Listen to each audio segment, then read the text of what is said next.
Good morning. मैं Pushpa Pareek DAV school से class 4th को हिंदी विषय पढ़ाने जा रही हूँ। हिंदी विषय में है पार्ट 2 अनूठे काम, भाग है 5।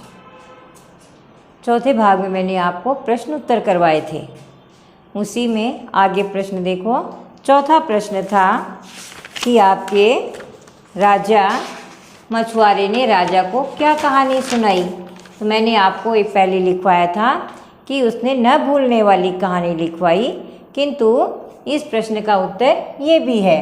मछुआरे ने राजा को कहानी सुनाई कि एक अमीर था, उसके पास 10,000 सोने की मोहरें और 10,000 चांदी की मोहरें थी, साथ ही हजारों तांबे के सिक्के थे। एक दिन वह घोड़े पर सवार होकर घर लौट रहा था। रास्ते में उसे एक तांबे का सिक्का सड़क पर गिरा हुआ दिखाई दिया। घर पहुंचते ही उसने अपने कई सेवकों को वह सिक्का ढूंढ कर लाने को कहा।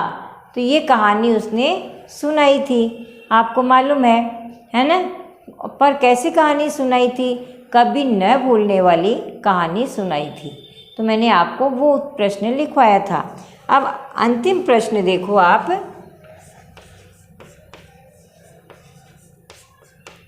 वास्तव में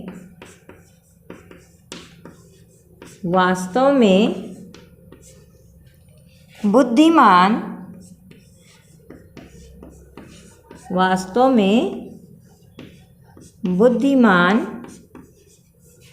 कौन था? बुद्धिमान कौन था? राजा ने मछुआरे को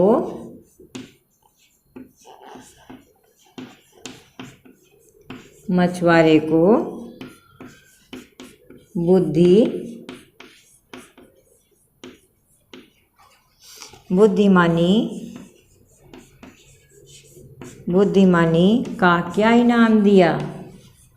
आपको मालूम है क्या इनाम दिया था? उसको मछली की भी कीमत दे दी थी और भी धन दिया था। आपको कहानी के माध्यम से मालूम है। तो देखो अब आप उत्तर में क्या लिखोगे, देखो एक बार। वास्तव में उत्तर देखो। वास्तव में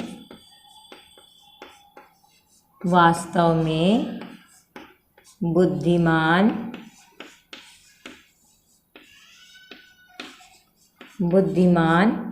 मछुआरे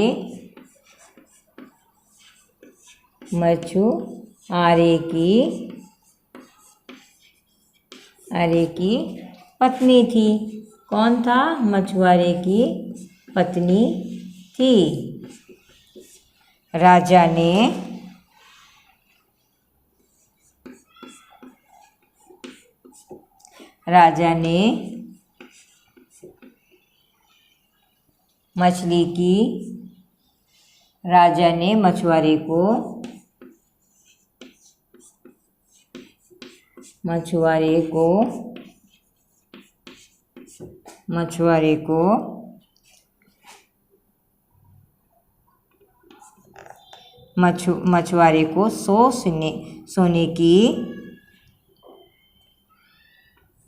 मछुआरे को 100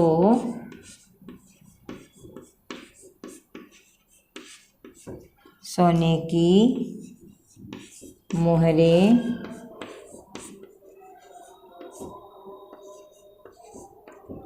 इनाम में दिलाई। इनाम में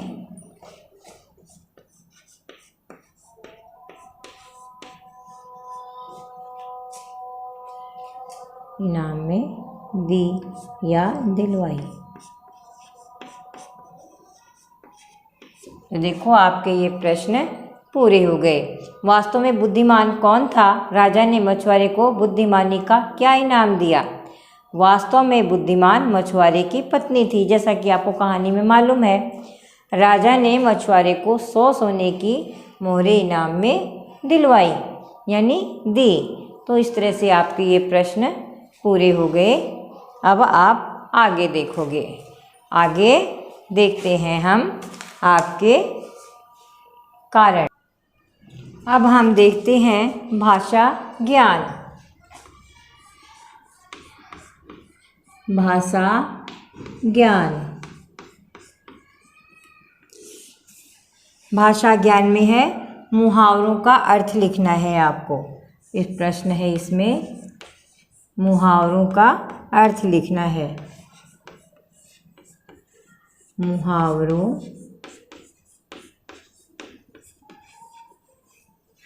के अर्थ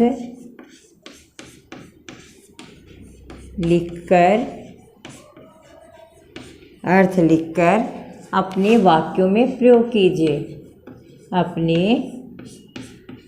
वाक्यों में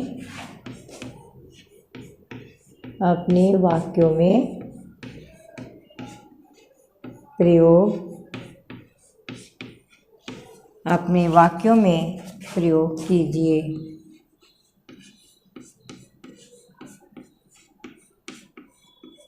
अपने वाक्यों में आपको प्रयोग करना है। क नंबर है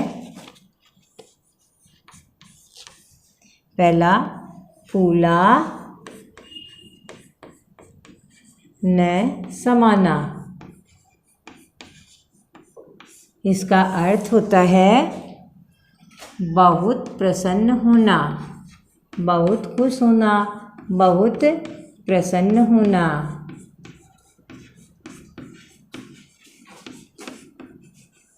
अब इसका वाक्य प्रयोग देखिए।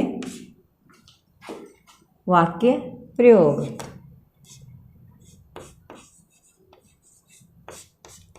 वाक्य प्रयोग हम क्या करेंगे इसका देखिए।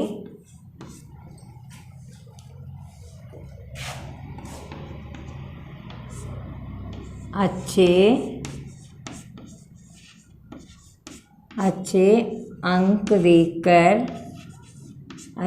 अंक देखकर पिताजी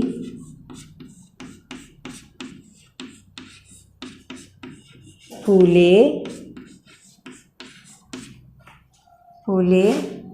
न समाये।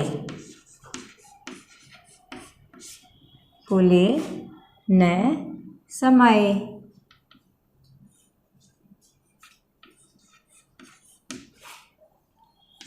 फूले न समाये। तो देखो इसके नीचे अंडरलाइन कर लो। इसका आपने वाक्य प्रयोग बनाया है। अर्थात अच्छे नंबर देखकर पिताजी बहुत खुश हुए। अब आपको इसी तरह दूसरा बनाना है।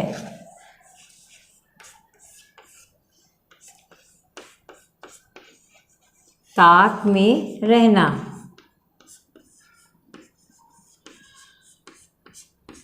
सचेत रहना। अर्थ क्या होगा इसका? सचेत रहना। वाक्य प्रयोग बनाओ इसका।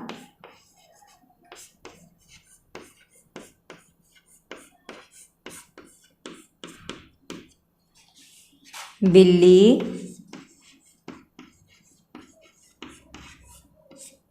चूहे की ताक में लगी रहती है।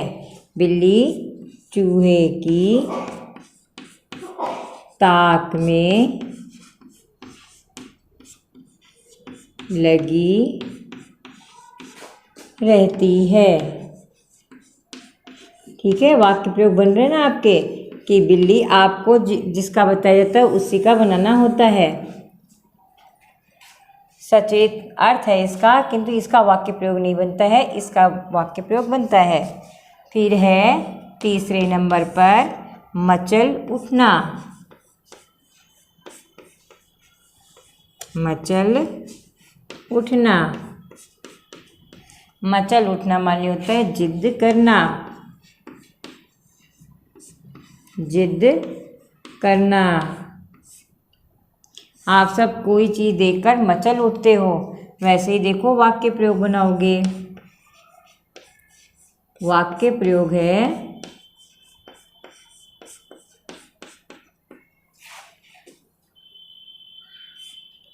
कृष्ण जी, कृष्णा या कृष्ण जी, कृष्णा चंदा को देखकर, चंदा को देखकर,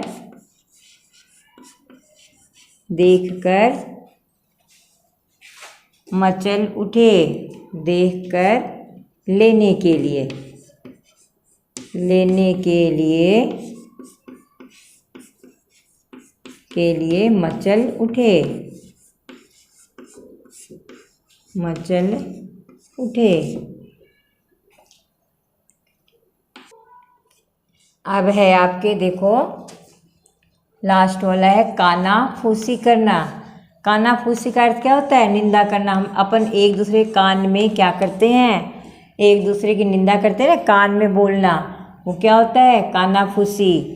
तो हम क्या कहते हैं उसको? निंदा करना, काना फूसी करना अर्थात निंदा करना,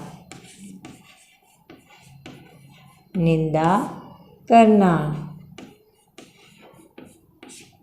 इसका वाक्य प्रयोग देखो क्या बनेगा? सफल व्यक्तियों, सफल व्यक्तियों, सफल व्यक्तियों की सभी लोग आपस में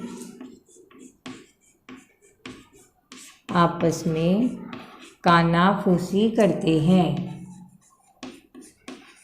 कानाफूसी करते हैं, कानाफूसी करते हैं। देखो कानाफूसी माने क्या होता है? निंदा करना। तो आपने देखा कि सफल व्यक्तियों की सभी लोग आपस में कानाफूसी करते हैं। जो बड़े लोग होते हैं जिनको हम जानते हैं उसकी हम आपस में क्या करते हैं? निंदा करते हैं। तो ये आपके मुहावरे पूरे हो गए। मुहावरे भाषा को अच्छा बनाने के लिए, विशिष्ट बनाने के लिए हम क्या करते हैं? मुहावरे का प्रयोग करते हैं। तो आपने देखा इनका अर्थ और वाक्य प्रयोग देख लिए। अब अगर आपको ये समझ में आ गए हो तो अच्छी अच्छी राइटिंग में नोट कर लेना और इनको याद करना, पढ़ना। नहीं समझ में आए तो DAV स्कूल के व्हाट्सएप नंबर पर मैसेज करना। धन्यवाद।